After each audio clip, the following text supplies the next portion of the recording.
Hello and welcome to Engine Adventures review of this 2023 Toyota Sequoia TRD Pro.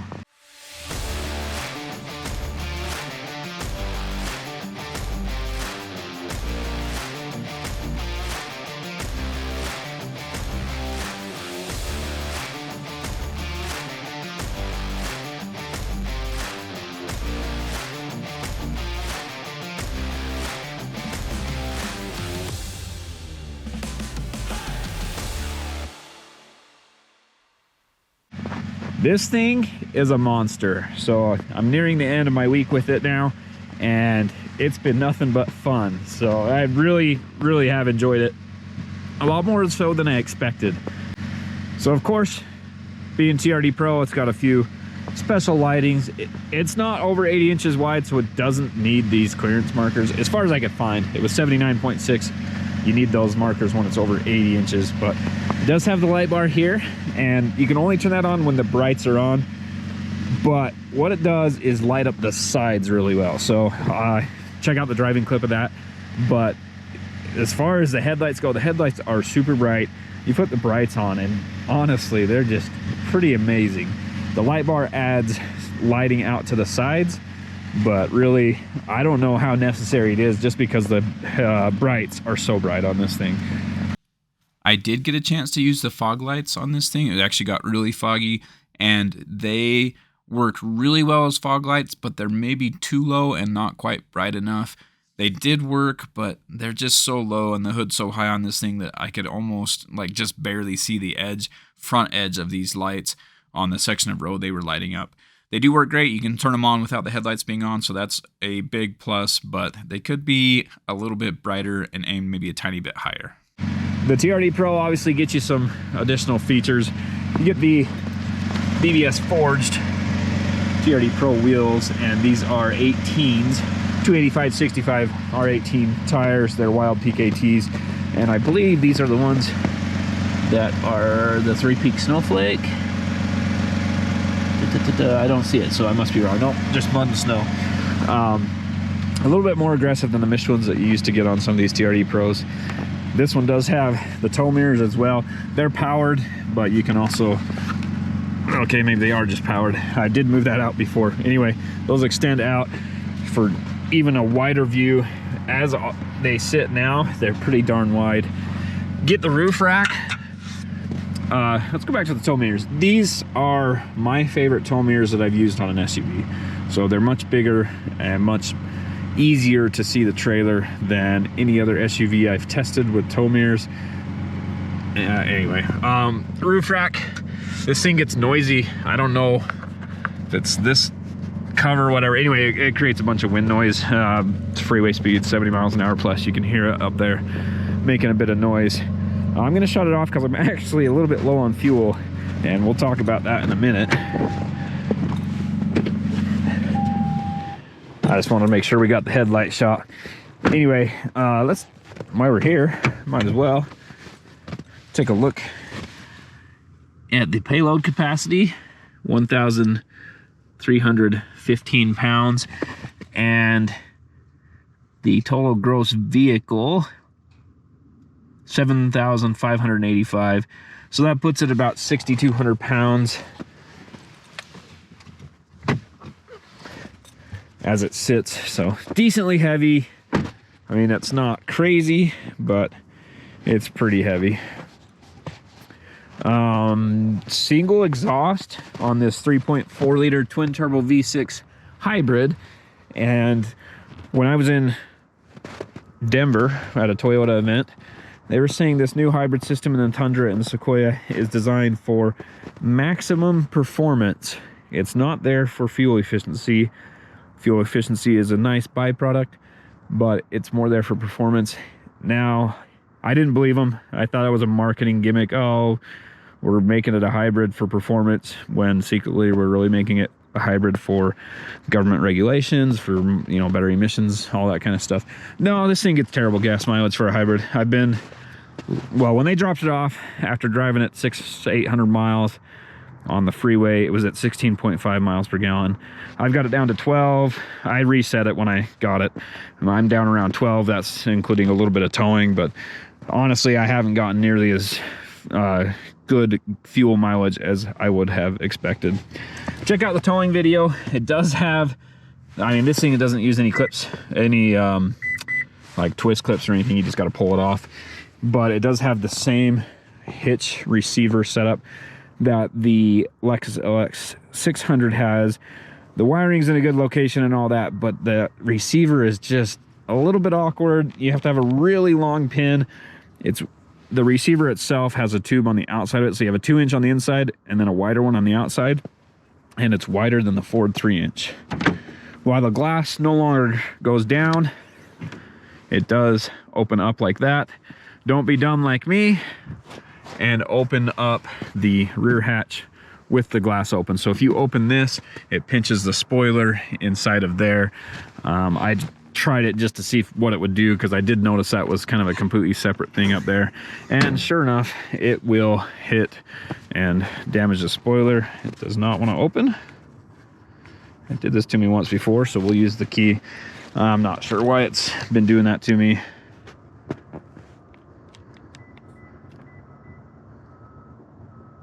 Okay, how about waving the foot? Well, apparently I just got to wave my foot. I didn't want to do it for all the other methods. Back here, not a lot of storage. So I had always heard, oh, they've gone to independent suspension on all the SUVs for better storage, for the rear seating space, all that kind of stuff. And again, I wrote it off as something, they got to go to the independent suspension for a smoother ride, make the customers happy, whatever. But this thing has a solid rear axle under there, and it's pretty beefy. It's not a small axle. That thing's pretty beefy, and it does actually miss out on some storage space. So the seating, there's a ton of space for all 3 rows. There's plenty. You could fit 6 feet tall people in all 3 rows. This one has a little bit of a higher floor for that rear axle and for the battery system. So the mild hybrid batteries do sit underneath the seats up there, and I think even back here, I'm not 100% on that. These seats are removable if you unbolt them, which is kind of a pain. They're not really meant to be removed. If you do remove them, it's more of a permanent thing. I mean, it only takes like 20 minutes, whatever, but anyway, it's not meant to be regularly removed. And then you've got this little tray here. You can raise it up, lower it down to divide things how you would like it. I think this, there you go, that'll fold as well. So if you raise it up on the next level, you can fold it over onto the seats and have a nice, fairly flat load floor. And these seats even slide forward, so you can, technically, you can fit a 4x8 sheet of plywood in here, but the driver's seat has to be almost all the way forward, which makes it so you can't really drive it. So a 4x8 sheet with the back open is possible. There are tools and I believe the jack's on the other side. Anyway, fuse boxes and stuff back here on both of these side panels. I can't pull this one off because the seat's in the way, but there's tools and stuff in there if you're looking for your jack. And again, you can move this to 3 different levels. So with the seat up, if you've got something you want to hide under there, it's got the first aid kit in the way, so it can't. But anyway, with the seats up, you can hide stuff under there so that people can't see it. And then again, if you want, let's go back down one actually, down to here, and you can fold that over. And again, those 3rd row seats will slide forward and back, so you can slide that in a little bit. And I don't know, I'm starting at the back of the vehicle this time around, but anyway, it does have a 120 volt 400 watt power outlet there, and I think it's just 100 watts normally. You hit the button up by the driver, I'll show you that later, and it will power that up to 400 watts. USB right there, little storage cubbies and vents, and 2 cup holders. You can recline the 3rd row seat from the 3rd row, or you can fold it, recline it from here. The windows have window shades on the 2nd and 3rd rows, and they also have that little blackout dotting stuff there to help reduce glare for the 3rd row, so you can put those window shades up. Let's go ahead and close it since we're going back to front this time. Let's go ahead. I didn't talk about the shocks. Of course, it's a TRD Pro, so it gets pretty massive shocks front and rear. The suspension is tuned for more off-road use, and I can actually see a mass damper on the side of the rear axle there. It's pretty hard to see in there though, so we won't dig into it too much. There you go. So third row, you can slide the seats forward and back. And from here as well, you can adjust the third row. So there's 3 spots you can adjust the third row seating.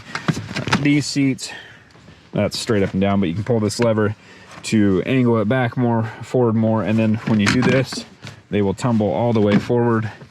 Let's do that from the other side. And has the captain's chairs in the middle, armrests that you can ratchet, vents up here, and the climate control is there.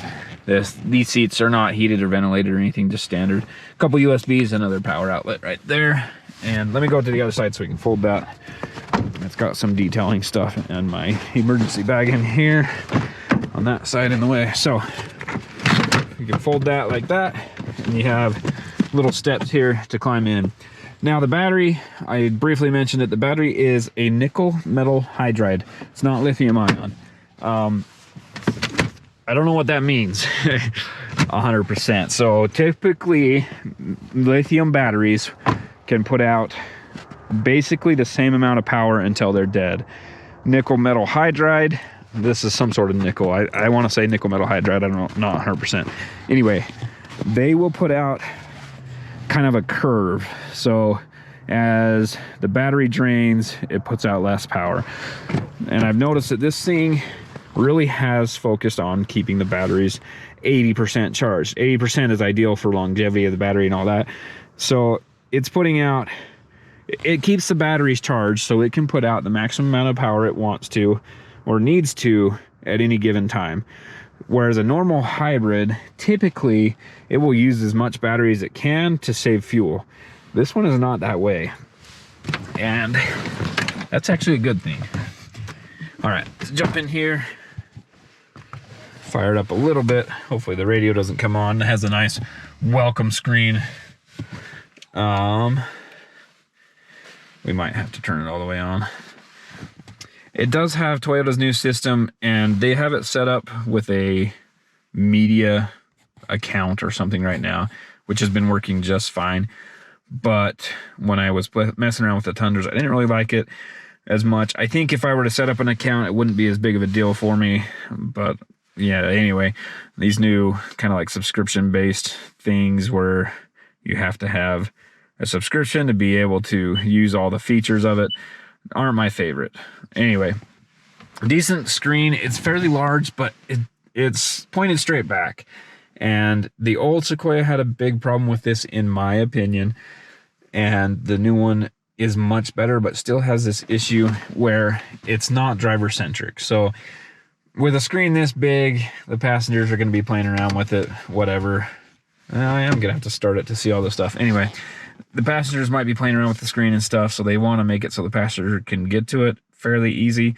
But as a driver, I prefer a driver-centric screen, angle it a little bit towards the driver, make it so everything's more driver-centric. And the old Sequoia was a pain, you know, your seat warmers or whatever, windows, it was all in weird spots. This one is much more ergonomic, much easier to function with, and it is, oh good, so it didn't, oh there it goes, now it started the engine. It is the TRD Pro version. You can get the others with the air suspension on the rear that will have additional buttons here in use. You can now get a TRD off-road package. It's a package and not a trim level. It used to be a trim level. So now you can get the rear locker with just about any Sequoia, any Tundra, because they offer that as a package. So this is the rear locker button.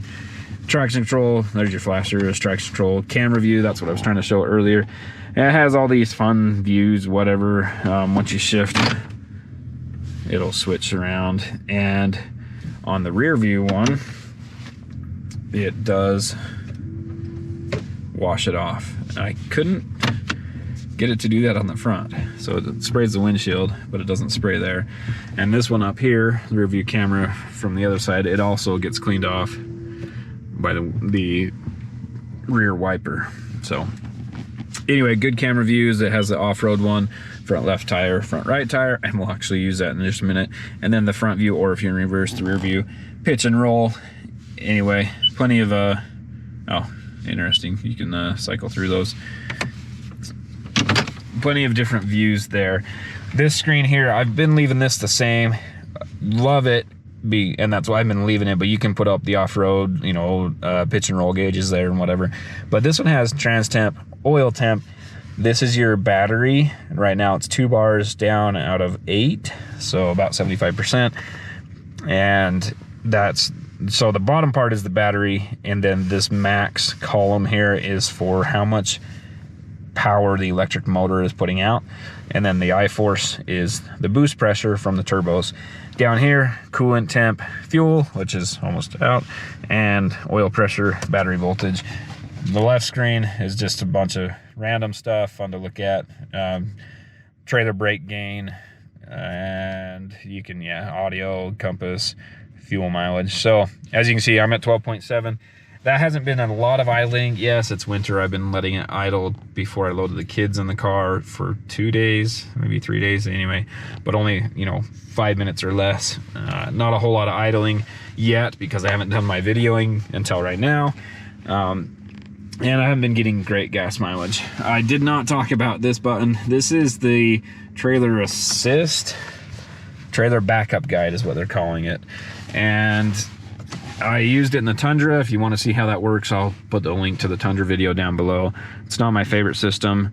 My favorite system is a steering wheel, a gas pedal, and a brake. So really, you can have all these aids, but are they really that helpful? And do they just teach you how to not drive? I have that issue with parking sensors where even in test vehicles, my personal vehicles, none of them have parking sensors. I get in a test vehicle and for some reason I'll turn it off and I'll forget that it's off, or it will malfunction. It'll beep at me when I'm not close to something. It'll beep at me, or it won't beep at me when I am close to something. So when you rely on those sensors, it's kind of asking for an accident. Speaking of the sensors, there's the button for those. You can also reset the trip odometer. This is for your lighting, for the gauges. Open the fuel door. Automatic high beams. The rear door, this is to turn the door on and off. Down here, TRD Pro or TRD light bar. So your brights have to be on. I'll go ahead and turn those on, and then you can turn that off and on when the brights are on. Heated steering wheel, there's your power outlets, and these lights on the mirrors, and then the power button for the mirrors. So the buttons here, with the exception of the steering wheel one, when you're driving you can't see them. So the heated steering wheel, that's maybe the only one, but it is a toggle switch, so it's flat right now. Push that in, then it's recessed, and that stays on. So you can do that by feel, but those ones are hard to see while you're driving. Overall, so much improved. Everything about this new Sequoia is improved over the previous generation. The power is incredible. The way it drives on road, much better. It still has a little bit of body lean and stuff, but I feel like it's correct for a modern vehicle of this size. Whereas last year, the Sequoia with the independent rear suspension and whatever, especially the TRD Pro version, would lean a ton in the corners. It felt like you were floating along. This one is not harsh, but it feels so much more stable when you're driving. Still a bunch of brake dive and stuff like that, but it's much improved. Up top here, sunroof, controls for the sunroof, lighting. These are just touch sensitive. Sunglass holder that will fit my sunglasses. So there's plenty of room in there for my sunglasses.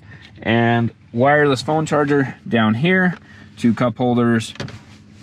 Notice how that's not piano black. It's actually a little bit textured. I have not had any issues with glare off of any of this stuff down here. This one is piano black, and between the tall dash and this small section of piano black, I haven't had any issues. You guys have sure have heard me talk about that before. 4-wheel drive system, last year's was better. This one's still good. You can, or you only have 4 high, there's no center differential. So in 2 high, 4 high, the front and rear axles are locked together, where in the previous version, if you were in 4 high, the center differential was a torsion limited slip, and you had a button to lock the center differential. I wish they still had that. So Basically, the old 4 high you could drive on any terrain, the street, pavement, whatever, it wouldn't be an issue. But now with the 4 high here, it has to be really slick, otherwise you're gonna get driveline binding. Sorry, this guy pulled up next to me and started spinning his tires a little bit. Anyway, little cubby here, not sure exactly what that's for. This one folds back in and then opens up there, a couple USBs, coin slots, and these things are all like interchangeable, whatever. So you can rearrange that how you want it to be. Let's take a look under the hood.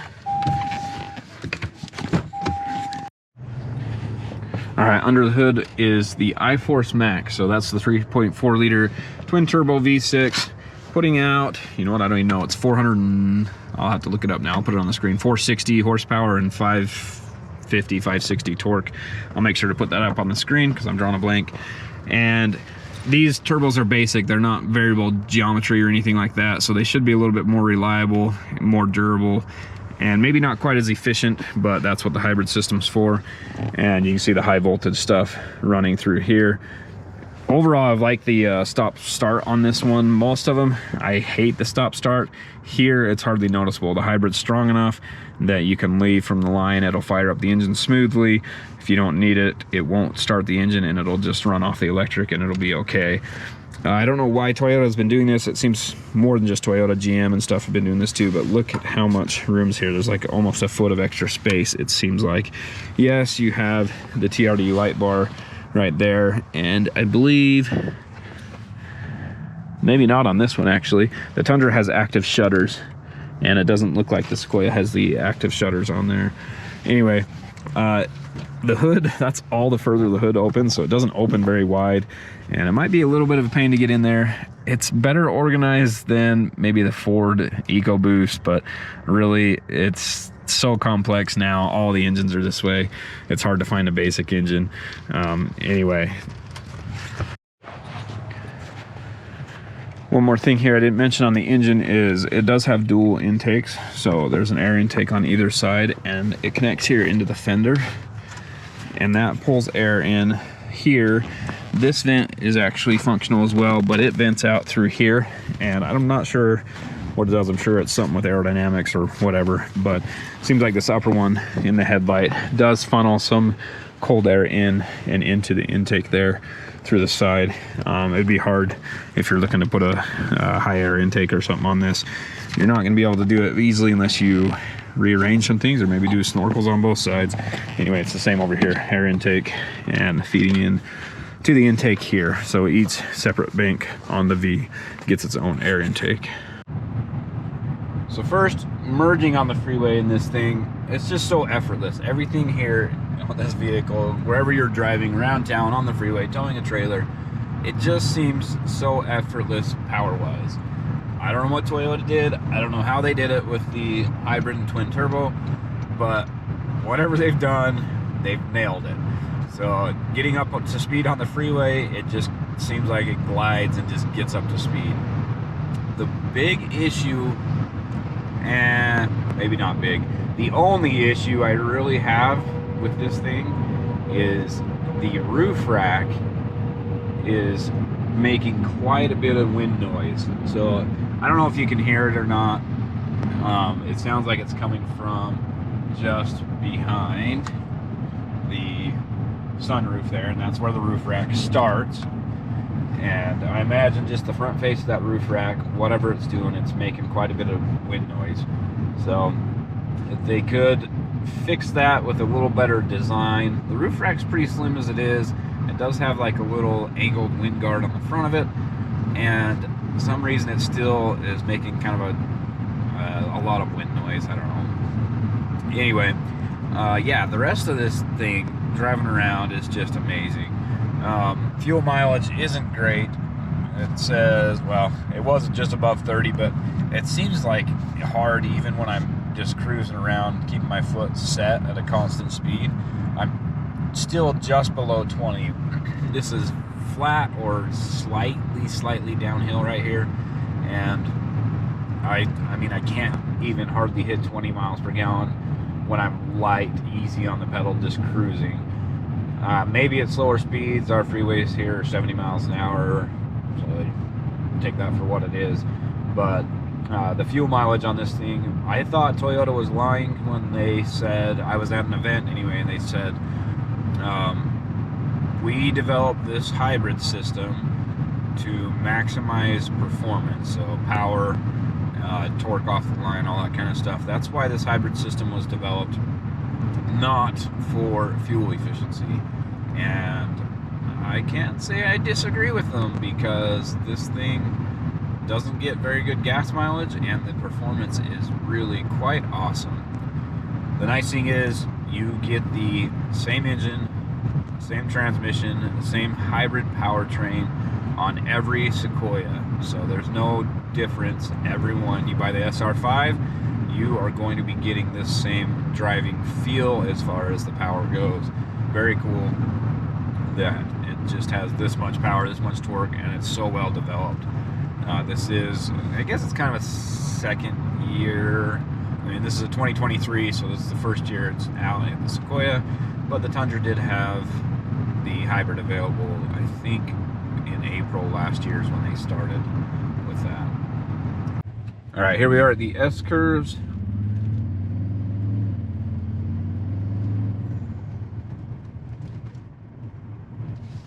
There is a truck on this next corner.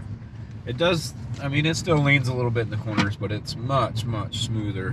When I say smoother, I mean much less body lean than it used to have. And I did feel the rear end there. Once I hit a bump, it caused it to kick out. It does that quite a bit more than the old independent suspension did, but really handles quite well, quite a bit better than the previous generation overall, even with that little extra kick from the solid rear axle. So 0 to 60, this is how you would just normally be driving, and it says accelerate to begin. So you're in normal mode. I am just going to kick the engine on though, instead of having the stop start. And this thing, there we go. All right, 3, 2, 1, go. Took it a second there, spinning the wheels. There we go. 60. There goes my camera stuff. Anyway, so a couple of things about this. The auto stop start system on this thing is awesome. It works really, really, really well. One of my favorite ones I've ever driven. Like I said, I don't know what Toyota's done this time around, but everything about this vehicle seems so much more dialed in. 0 to 60 was 8.2 seconds. I don't know how well that's showing up, but I'll get a screenshot of that.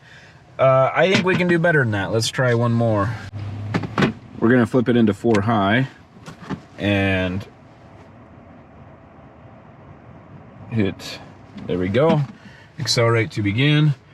I'm brake torquing just a hair, and it's not in 4 high yet, dang it.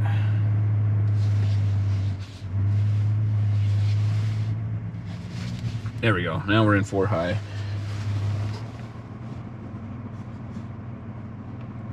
There we go. Cancel, start. There we go.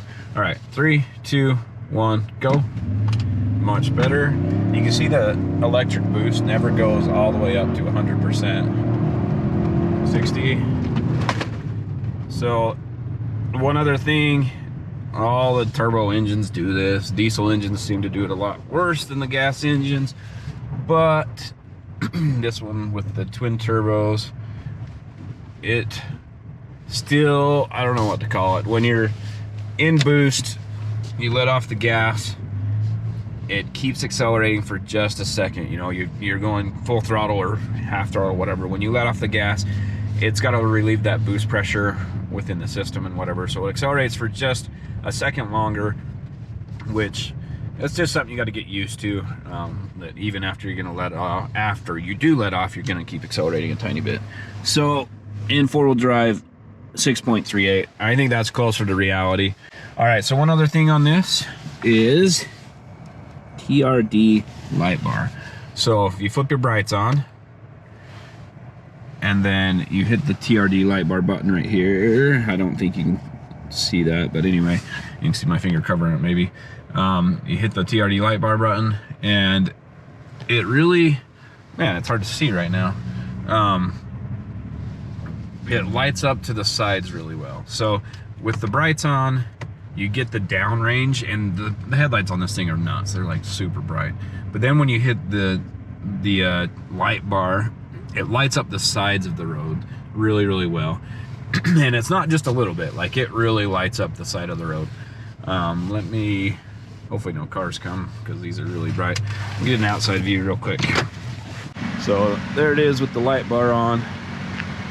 Like I said, the brights are really what let you see downrange, and the light bar helps, but it's only out to the sides. Thank you for watching Engine Adventures review of this 2023 Toyota Sequoia TRD Pro. Be sure to